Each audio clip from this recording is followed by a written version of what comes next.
Hey everybody, this is Charlie from Charlie Cobra Reviews. This is going to be our review for Ravenous, or in French, Les Affamés.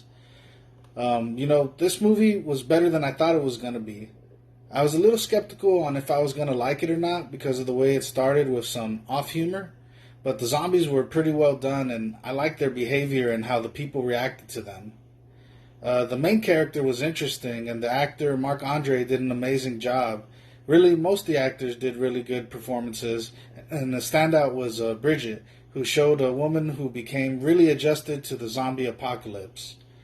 The plot could have been better, and I couldn't see how the characters were going to come together, but eventually they did. I was a little disappointed in how they didn't really explain better how the people that did seem like they knew each other really knew each other. Other than, I guess maybe they lived in the same town, though it looked far apart. The thing that got me tripping out was how the zombies started acting weird and making these pyramids or altars of objects in random places and stacking things very high up in the air and congregating around them. Of course, this got me disappointed when they didn't really explain that either. Mainly it was a good story of survivors and how they grow close to each other even if they don't know each other that well, and the movie did that well. I say this movie gets a 6 out of 10 because it was better than the average zombie movie, but lacking in some ways that could have really made it better.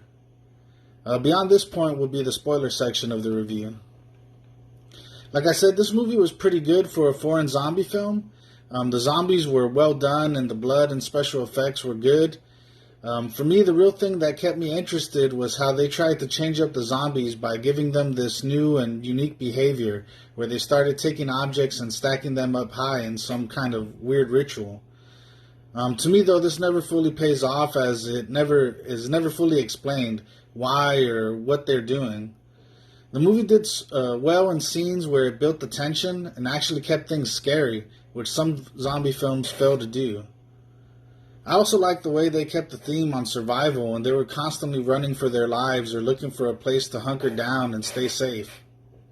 The zombie kills were pretty gruesome and they didn't shy away from the blood and gore when it came to blowing a zombie's head clean off with a shotgun or showing someone's bite wound continue to bleed as they slowly die.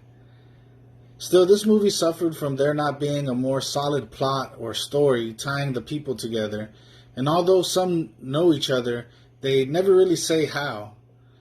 To me, this movie was better than the average zombie movie, but just barely, and that's why I give it a 6 out of 10.